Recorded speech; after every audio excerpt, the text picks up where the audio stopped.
오늘 성령으로 열매 맺는 교회라는 제목을 가지고 여러분들과 말씀을 나누고자 합니다. 우리 좌우 옆에 분들과 인사들 나누겠습니다. 잘 오셨습니다. 힘내시기 바랍니다.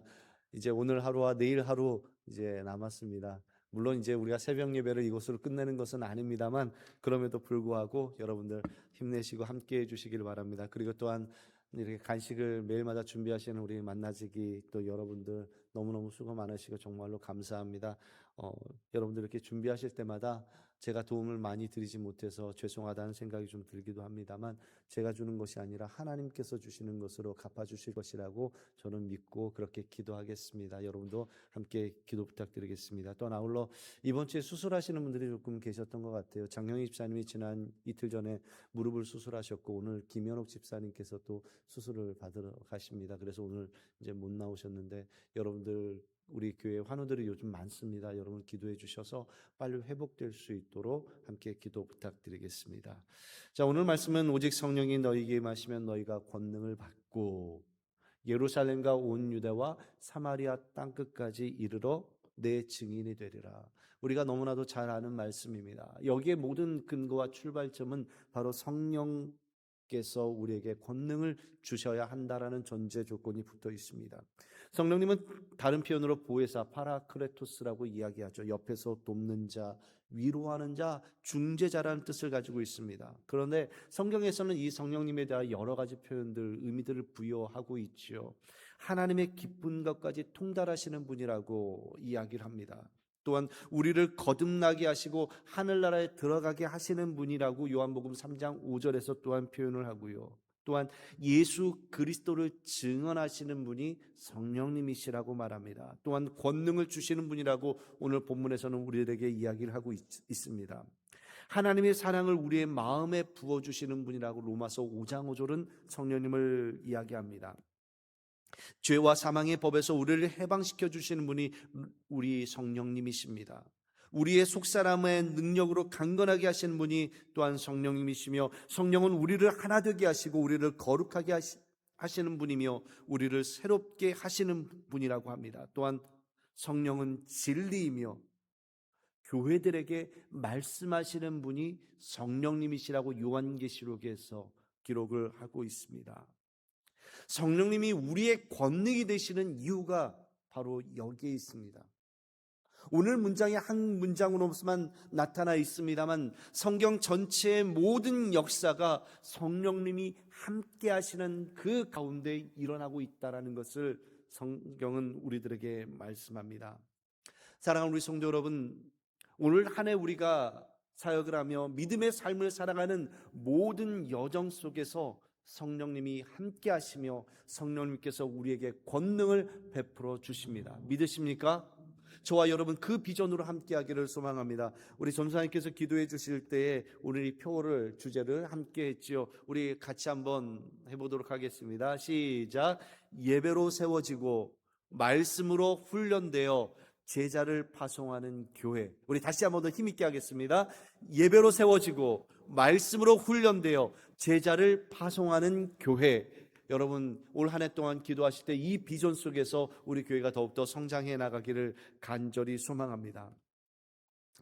그런데 이 비전과 같이 교회가 성장했던 것이 아니라 요즘 최근 들어 교회들은 많은 어려움들을 겪고 있습니다. 안타깝게도 어떻게 보면 교회 스스로 그럴 만한 힘과 또한 새롭게 되어질 만한 자정 능력을 상실한 것이 오늘날 교회를 해석하는 말이기도 합니다.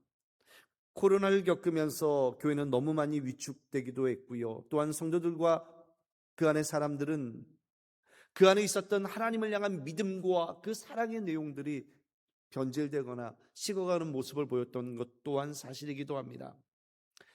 그때나 과거나 지금이나 하나님은 동일한데도 우리들의 상황과 환경에 따라 사람의 모습들이, 교회 모습들이 변질되어 버렸다라는 겁니다. 우리 한인들의 믿음의 삶은, 신앙의 모습은 이 땅에서 자랑거리였습니다. 어려운 가운데서도 새벽 예배를 지켰고 수요 예배를 드렸으며 금요 기도회로 모여 함께 기도하였고 주일에는 아침과 저녁까지 모여서 기도하며 말씀을 나누었던 것이 우리들의 신앙이었습니다. 하지만 이랬던 우리의 자랑거리들이 점점 위축되어져서 새벽 예배도, 수요 예배도, 금요 기도회도, 주일 예배도 점점 줄어들고 있는 것이 오늘날 우리들의 현실이기도 합니다. 그뿐만 아니라 전도라고 하는 것, 부흥이라는 단어도 교회 안에서 잘 사용하지 않는 단어가 되어버리고 말았습니다. 사랑하는 성도 여러분, 전도가 안 됩니다. 부흥이 안 됩니다. 현상 유지만 해도 감사한 겁니다. 저와 여러분, 이러한 흐름 속에서 벗어나서 하나님이 주시는 은혜와 하나님께서 역사하시면 모든 것을 다시 새롭게 할 수 있습니다. 이러한 흐름 속에 거하시는 저와 여러분들이 되기를 간절히 소망합니다. 한국 교회사에 보면 세계 기독교사의 획을 긋는 그러한 사건들이 있습니다. 그 중에 하나가 평양 대부흥 운동입니다.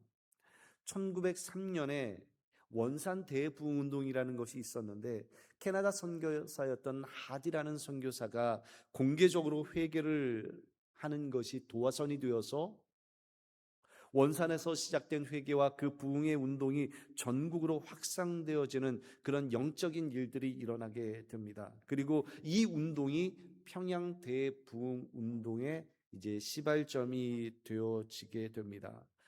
이 평양 대부흥 운동의 이러한 분위기가 1907년 1월 6일 평양 장대연 교회에서 있었던 사경회, 바로 그것으로부터 시작해서 전 세계에 획을 긋는 그런 대부흥의 역사가 일어나게 되죠. 이 운동은 성령의 체험, 그리고 한국 사람이 주도하는 교회 성장, 그리고 사회 개혁, 민족 운동, 세계 선교라고 하는 대로 큰 영향력을 미치게 되어집니다. 처음에 말씀드린 하디 선교사는 캐나다 선교사였는데 그의 마음 안에는 백인 우월주의가 있었습니다. 한국 땅에 부임한 지 10년이 되었음에도 불구하고 그 선교의 열매들이 맺혀지지 않고 있었습니다. 그의 마음속에는 절망감이 있었죠. 그런데 그런 상황 속에 있을 때에 우연치 않게 조그마한 성경 공부 모임을 인도하게 되어졌는데, 그때 그의 마음속에 어떤 역사가, 그의 영혼 속에 역사가 일어나면서 그 자리에서 회개 기도하기를 시작한 겁니다.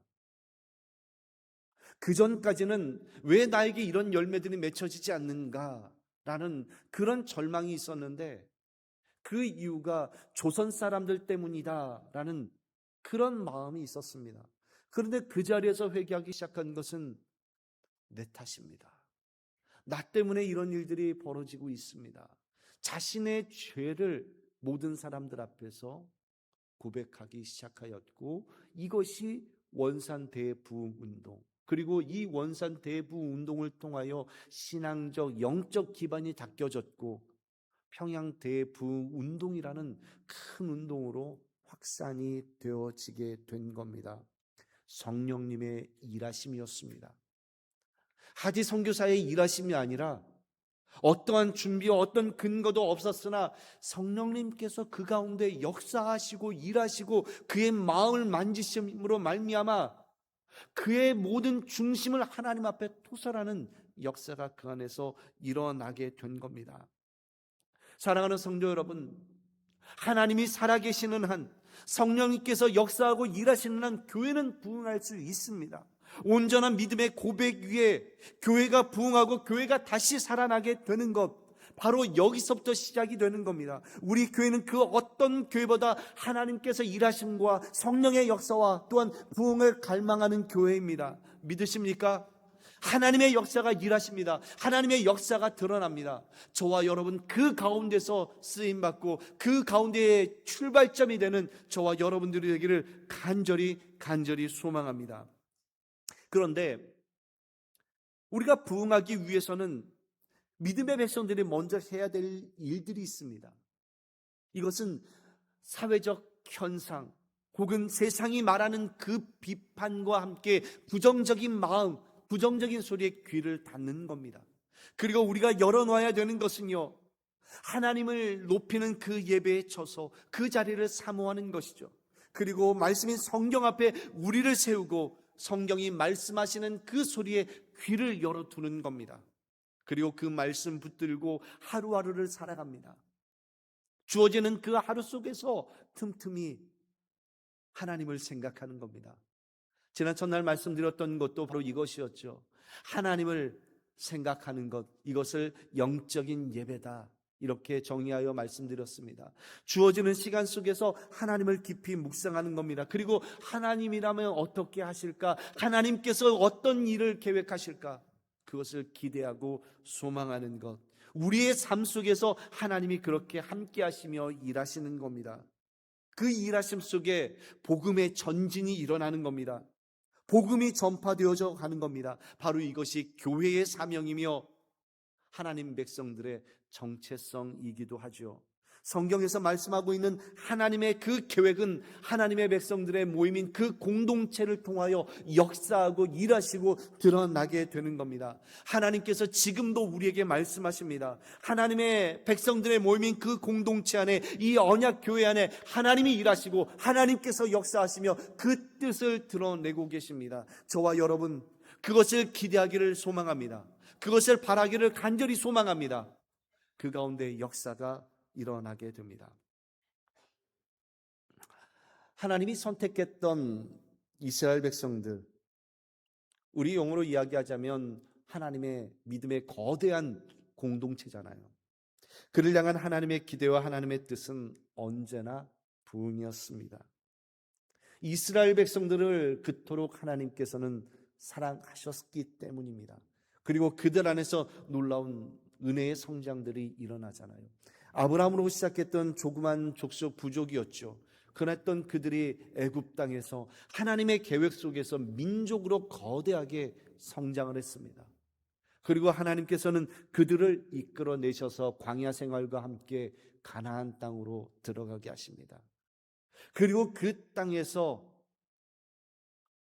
창세기에 기록되어진 말씀처럼 그 땅에서 번성하기를 원했던 것이 하나님의 계획이었습니다. 그런데 이스라엘 백성들은 그 하나님의 사랑만으로 만족하지 못했습니다. 자신들의 힘으로 잘 살아보려고 하나님을 떠나버립니다. 이것이 이스라엘의 죄였습니다. 예레미야 2장 13절 말씀을 함께 보았으면 좋겠는데요. 우리 말씀을 함께 같이 읽겠습니다. 예레미야 2장 13절입니다. 시작. 내 백성이 두 가지 악을 행하였나니 곧 그들이 생수의 근원되는 나를 버린 것과 스스로 웅덩이를 판 것인데 그것은 그 물을 가두지 못할 터진 웅덩이들이니라. 하나님께서 말씀하시는 이스라엘 백성들의 죄가 무엇입니까? 그들이 생수의 근원되는 하나님을 버렸다라는 것, 하나님을 떠났다라는 겁니다. 그 이유는 자신들의 힘으로 우물을 파서 샘을 만들 수 있다라는 생각을 했던 겁니다. 하나님 없이도 자신들의 힘으로 뭔가를 할 수 있다라고 생각했던 거죠. 하나님의 시간, 하나님의 때, 하나님의 뜻을 기다리지 못하고 자신들의 급한 그 성격 그대로 행했다라는 겁니다. 이것은 그들의 교만이었습니다. 자신들의 힘으로 잘 살아볼 수 있다라고 생각했던 겁니다. 그런데 그들의 힘은 그 물을 가두지 못한 터진 웅덩이였던 겁니다. 하나님의 은혜를 가두지 못하고 다 쏟아버렸던 것이 그들의 모습이었습니다. 그런데 그들에게 변화가 일어납니다. 느헤미야 12장 43절 말씀 함께 한 번 더 읽어보겠습니다. 느헤미야 12장 43절 말씀입니다. 시작. 이날에 큰 무리가 제사를 드리고 심히 즐거워하였으니 이는 하나님이 크게 즐거워하게 하셨습니다. 부녀와 어린아이도 즐거워하였으므로 예루살렘이 즐거워하는 소리가 멀리 들렸느니라. 예루살렘이 즐거워하는 소리가 들려지기 시작했습니다. 예루살렘의 부흥이 일어나기 시작합니다. 그동안 황폐하였고 그 땅에 견고히 세워져 가고 잠잠했던 그곳에 할렐루야 하나님을 찬양하며 높이는 소리가 그곳으로부터 들려지기 시작한 겁니다. 부흥의 소리가 들려지기 시작한 겁니다. 우리가 기억해야 되는 것이 있습니다. 그 부흥이 어디로부터 시작되느냐? 스룹바벨의 정치력이 아닙니다. 이스라엘 백성들의 수가 아닙니다. 하나님께서 보내신 하나님의 영, 거룩한 성령이 역사하고 일하시는 그곳으로부터 하나님의 부흥이 일어나기 시작한 겁니다. 부흥은 사람의 손길에 달린 것이 아니라고 성경은 말씀합니다. 바로 하나님에 의해서 진행되어지는 겁니다. 하나님이 이 땅에 하나님의 영인 성령을 보내셔서 영적인 부흥이 일어나게 하시며 믿음의 소망이 일어나게 하시며 그것을 갈망하는 하나님의 사람들이 그곳으로 모여들게 하십니다. 저와 여러분 그것을 믿으시기 바랍니다. 그것을 붙잡기를 간절히 소망합니다. 하나님의 영이, 하나님이 일하시면 마른 땅에 마른 뼈들이 소송하며 생기를 얻고 생명이 들어가기를 시작합니다. 에스겔서 37장 말씀을 보면 하나님께서 환상 중에 에스겔 선지자를 이끌어 갑니다. 그곳에는 마른 뼈가 가득한 골짜기였습니다. 에스겔에게 묻습니다. 이 뼈들이 살아날 수 있겠느냐? 에스겔은 자신이 없죠. 주님만이 아십니다. 주님만이 아십니다. 정답을 이야기합니다. 자신의 능력으로 할 수 없다라는 것을 말씀합니다. 그때 다시 말씀하십니다. 내가 내 생기를 이 마른 뼈에 불어 넣으리니 이들이 살아날 것이니라. 다시 한번 더 말씀합니다. 인자야 너는 이 마른 뼈에게 대어나라. 그러면 이 마른 뼈들이 다시 살아날 것이니라. 에스겔은 자신이 생겼습니다. 확신이 생겼습니다. 그리고 망설이지 않고 그 마른 뼈들, 이미 죽어버린 뼈들을 향하여 이야기합니다. 여호와께서 너희에게 생기를 넣으리니 일어나라. 여호와의 생기를 불어 넣으리니 일어나라. 그때 마른 뼈들이 서로 붙기 시작하고 그 안에 살이 붙기를 시작하며 생기가 들어가기를 시작하였고 그들이 하나둘씩 모아져 사람이 되었고 군대가 되었습니다.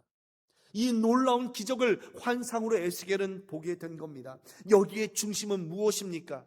하나님께서 마른 뼈를 다시 살리신다라는 겁니다. 생기를 불어넣으니, 하나님께서 불어넣으니 마른 뼈가 살아난 겁니다. 사랑하는 우리 언약교회 성도 여러분, 우리의 능력으로, 우리의 실력으로 되어지는 것이 아닙니다. 하나님께서 불어넣으시면 되는 겁니다. 하나님께서 그들에게 생기를 불어넣으시면 그 영혼이, 죽었던 영혼이 다시 한 번 더 소생케 되는 겁니다. 우리의 영혼이 다시 한 번 더 살아날 수 있습니다. 먼저 우리가 살아나고 나와 함께하는 사람들이 살아납니다. 여러분들을 통하여 하나님께서 대언케 하십니다. 마치 에스겔 선지자를 통하여 대언하였듯이 말입니다. 세상의 소리에 귀를 닫으십시오. 세상에서 들려지는 교회를 향한 그 부정적인 내용들을 향하여 귀를 닫고 하나님의 말씀을 향하여 귀를 여는 겁니다. 그리고 하나님께서 주시는 말씀을, 그 말씀이 우리의 입술을 통하여 다시 한 번 더 살아나게 되는 겁니다. 저와 여러분, 여러분의 입술을 통하여 대언되어질 때 무엇이? 하나님의 말씀이, 성령님께서 주시는 그 말씀이 우리의 입술을 통하여 대언되어질 때 그 말을 듣는 영혼이 다시 살아납니다. 낙심했던 영혼들이 살아납니다. 좌절했던 영혼이, 아무것도 할 수 없고 모든 것을 내려놓고 절망해 있는 그 영혼들이 살아나서 하나님의 사람으로, 소망을 갖고 기대감을 갖고 하나님을 바라보는 영혼으로 살아나게 되는 겁니다. 저와 여러분 그렇게 쓰임받기를 원합니다. 우리의 능력으로 부흥되지 되는 것, 그거 원치 않습니다. 하나님께서 일하시고 성령님께서 일하시는 그 능력으로 교회가 다시 한 번 더 일어나며, 먼저 그보다 앞서 우리가 먼저 일어나서 교회가 일어나고, 또한 믿음의 사람들이 하나님의 전으로 돌아오는 것을 기대하고 바라보십시오. 이것이 우리가 기도하고 간구해야 되는 소망인 줄 믿습니다. 저와 여러분, 그 하나님이 주시는 그 일하심, 너희가 먼저 성령께서 임하셔서 그 권능을 받고 그 권능으로 말미암아 하나님의 입술, 하나님의 대언자가 되기를 간절히 소망합니다.